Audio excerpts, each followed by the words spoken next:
Y el próximo lunes a las 10 comienza el juicio a Marcelo Macarrón por el caso Nora Dalmazo. Casi 16 años han pasado de este asesinato y finalmente, después de un montón de historia que pasó por todos estos años, finalmente comienza el juicio el lunes. Bueno, con todo lo que significa y todo lo que ha pasado, ¿no? Es impresionante todo lo que ha salpicado, involucrado este crimen de Nora Dalmazo, desde el aspecto político, de cómo se fue transformando aquellos que fueron imputados, cómo fue variando. Incluso, claro, recordemos, el viudo Marcelo Macarrón, primero como autor material, ahora como autor, digamos, de un crimen por encargo, el hijo Facundo Macarrón también allí imputado. Bueno, el pintor en su momento, lo que llevó ni más ni menos a una movilización espontánea. ¿Te acordás la cantidad de gente de la que salió? gente, una movilización por lo que se denominó, claro, el perejil. ¿Te acordás? Tantos de aquel nombres momento. que pasaron. Bueno, distintas circunstancias que fueron pasando y así pasaron 16 años. Ahí se viene el juicio, queda una sensación distinta, diferente, porque uno entiende que no va a haber justicia plena. Sí, claro. Que no vamos a llegar a tener esa justicia plena. Y tal vez eso sea lo peor que le puede pasar a una sociedad. Pero al menos conocer, vislumbrar, correr el velo de la impunidad, bueno, es uno de los grandes objetivos que vamos a tener seguramente como sociedad. La justicia va a tener que demostrar justamente que esa es la intención a partir del próximo día lunes. Estamos en contacto con Jorge Medina, exfiscal. ¿Cómo le va, Medina? Muy buenos días, muchas gracias por atendernos. A ver, vamos a ajustar el sonido. El audio que no lo tenemos ahora, ya lo vamos a restablecer con el exfiscal. Bueno, vamos a conversar sobre esto, mucha expectativa, hay por supuesto medios de todo el país, por supuesto expectantes con lo que va a ocurrir con el caso Nora Dalmazo, porque además fue un caso que traspasó totalmente las fronteras de la ciudad. El país entero estuvo hablando de ese tema. Hablaba, claro, de la importancia y de la cobertura mediática. Ya vamos a hablar al respecto, ¿no? Porque además también se toman decisiones que uno no entiende bien el porqué de no permitir el acceso a la sala de los medios de comunicación. Llamó mucho la atención eso. Sí, llama mucho la atención y vamos a estar justamente comentando sobre ese hecho. Fiscal, exfiscal Jorge Medina, ¿ahora nos escucha? Sí, lo escucho perfectamente. Buen día. Buenos días. Nosotros también lo escuchamos a usted. Bueno, decíamos, 16 años han pasado, todo lo que ha transcurrido en estos años, se llega al juicio. ¿Cuál es la expectativa que podemos llegar a tener? Bien, la expectativa que podemos tener es la que puede tener todo ciudadano y todo operador judicial después de tantos años de cometido el hecho. Yo creo que el tiempo transcurrido pone cierto tipo de obstáculos para alcanzar los fines del proceso, cuál es alcanzar la verdad real de lo ocurrido en esa oportunidad. ¿Hubo intención en todo este tiempo de que suceda todo lo que sucedió? ¿Hubo, algunos errores no forzados o forzados por parte de la investigación?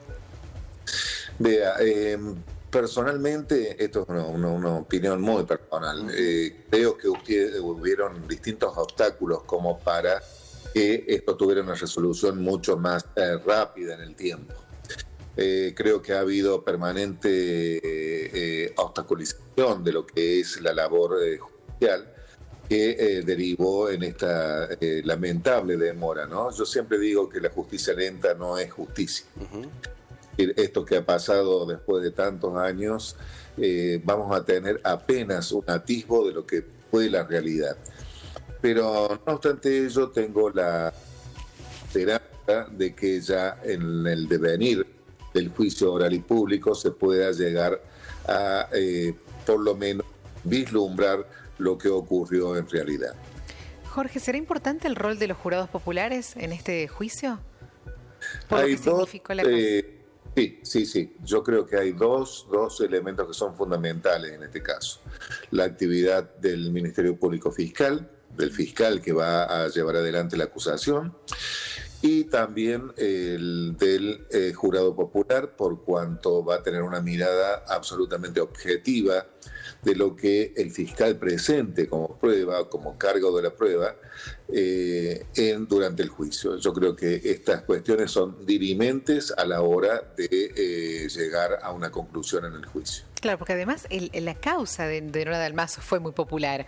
Todos estuvimos como muy involucrados, fueron tantos años además también, pero el país entero habló del hecho. Digo, es interesante con lo que vos decís, la mirada de la persona que no tiene nada que ver quizás no con los jueces, con los testigos, sino con la mirada popular, la mirada de la sociedad. Así que bueno, eso va a ser interesante a partir del lunes conocer. Exactamente, porque yo creo que toda la población, cualquiera de nosotros que conformamos, digamos, el ámbito del pueblo, sí, tiene una idea de lo que es justo, de lo que es bueno o malo. Entonces ahí está lo dirimente y ahí está lo importante para que se llegue a una conclusión definitiva. Medina, uno de los puntos, uno entiende la justicia plena, por eso yo en algún momento hablaba al menos que conozcamos o que se haga una parte de justicia, porque no vamos a conocer, o al menos no va a estar penado el autor material del crimen de Nora. Al menos ya no se puede, por justamente estos tiempos judiciales, ¿no? Exactamente, al estar caratulado como una autoría intelectual, el autor material del hecho no va a poder ser sancionado porque ha operado lo que se llama la prescripción de la acción penal.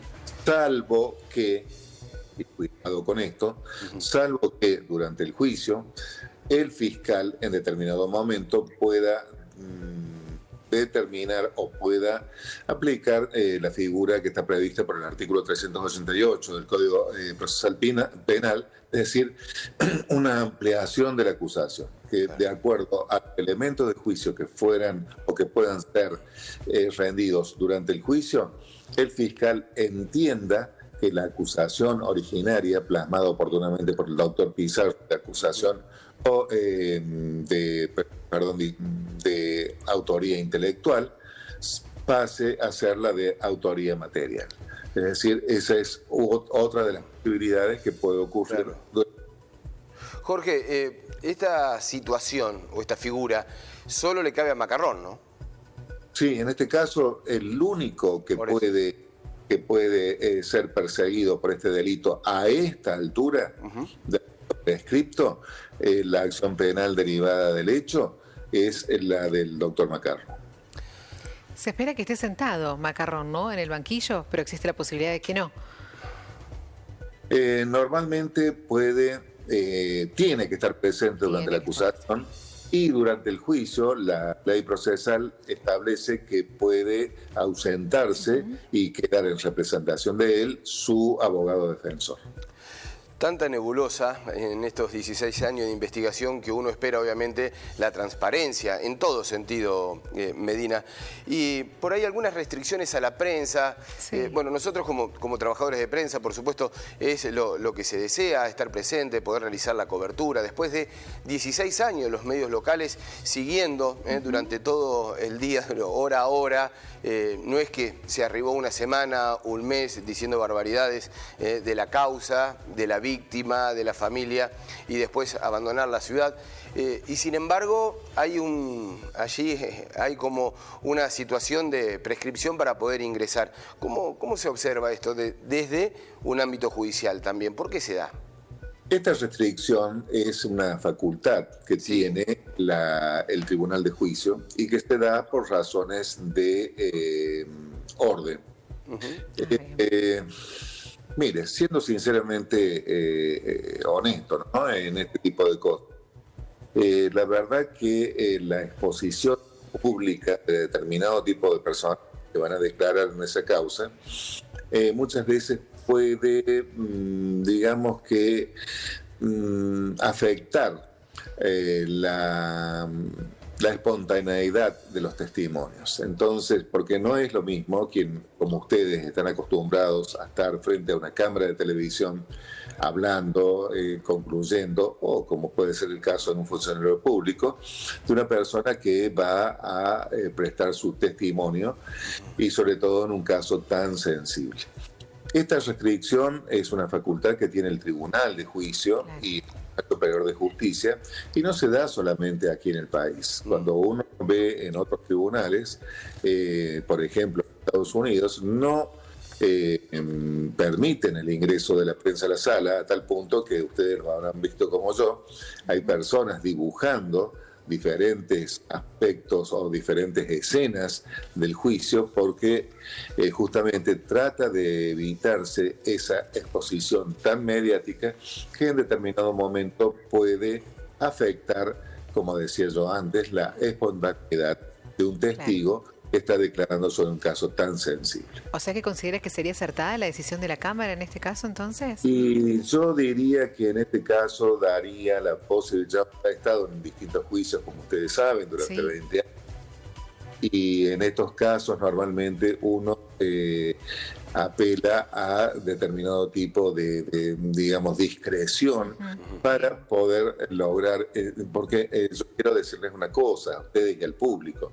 En determinado momento la tensión en un juicio oral sube, sobre todo en este tipo de casos tan delicados que involucra también la vida sexual de una mujer. Claro. ¿Sí? Asume una tensión muy particular. Entonces yo entiendo que por respeto de la víctima debe tenerse especial cuidado en este tipo de cosas, de no estar expuesto a un morbo que puede, como decía antes, afectar la objetividad de un testigo que está declarando. Es una causa muy delicada, muy sensible, chicos. Sí. Muy delicada, y por lo tanto debe tenerse ese especial cuidado. Sí dejaría yo, como se ha hecho en otras oportunidades, un paneo, o tener la idea, un cronista que esté cubriendo, ya sea tomando notas o tomando grabaciones, pero no el correr absolutamente de esta cuestión, aparte del público que está presente. Va a haber público presente, obviamente, porque es una audiencia, un juicio oral y público, sí. Pero ya hacerlo a punto de que se torne especie de capítulo de un episodio televisivo no me parece bueno, por cuanto va a aspirar contra la realización del último fin de la justicia, que es, como dicen ustedes, por lo menos asomarse a la verdad real. Bien. Jorge Medina, ex fiscal, muchas gracias por el contacto. Gracias, un abrazo. Sí. Gracias a ustedes, que tengan buen día. Un abrazo. Hasta luego.